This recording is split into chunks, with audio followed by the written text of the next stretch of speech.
what he called indirect exposure. Okay. And that is where the comfortability comes in for a lot of people, the masses. Okay. Their first introduction to cryptocurrency will be someone asking them to allocate, right, some part of their income into cryptocurrency, whether it's going to be their employer, whether it's going to be their 401k. Now, your Roth IRA, right? They're allowing you to do these things and tokenize and hold certain shares in ETFs and things of this sort, guys, bonds, securities, right? All of these things will now be tokenized.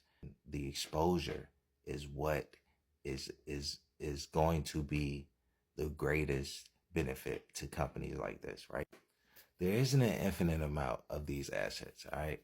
Start building your foundation for education sooner than later. They never intended for us to have these kinds of assets, guys. All right. And it's starting to show how much value that it actually has on the market. The demand for these assets is growing at an exponential rate, guys. And you need to position yourself, and you need to be in position to be prepared, be ahead of the curve. Okay. And I genuinely feel like we could see a supply shock. All right, but check this out. Watch this. They all wanted exposure to XRP. Listen. Investors to get more exposure, and I think that could swap over to the US as well, sooner or later.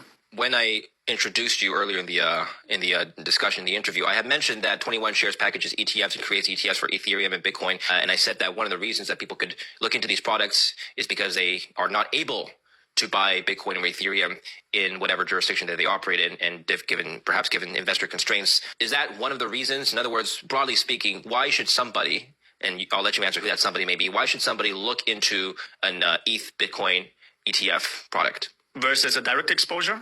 Yes. I mean, there's a lot of benefits to that. I mean, usually to the clients we speak, family offices, private banks, independent asset managers, and now also pension funds. They don't want to deal with the technical hurdle. They don't want to set up a wallet. They don't really want to worry about the custody in the back end. And they also don't want to have a separate account to manage their portfolio. That's why an ETF is just a very convenient solution to get exposure. And usually banks around, especially Europe, but around the world, they love to work with us because it's an easy plug and play and offering for the end clients. And the good thing is they don't have to worry about anything else. Just like any other product and ETF out there, they simply buy it and get exposure. That's it. Which doesn't mean one is better than the other, but we think it's just a choice. Over the years, we've already seen a lot of investors going into crypto for the last 5 to 7 years. So when it comes to kind of like the educational component or just the knowledge that the investors have, Europe might have had an advantage or a head start, but we clearly see how the US is catching up. When it comes to the inflows, of course, the US is a different beast. The US is the biggest capital market in the world.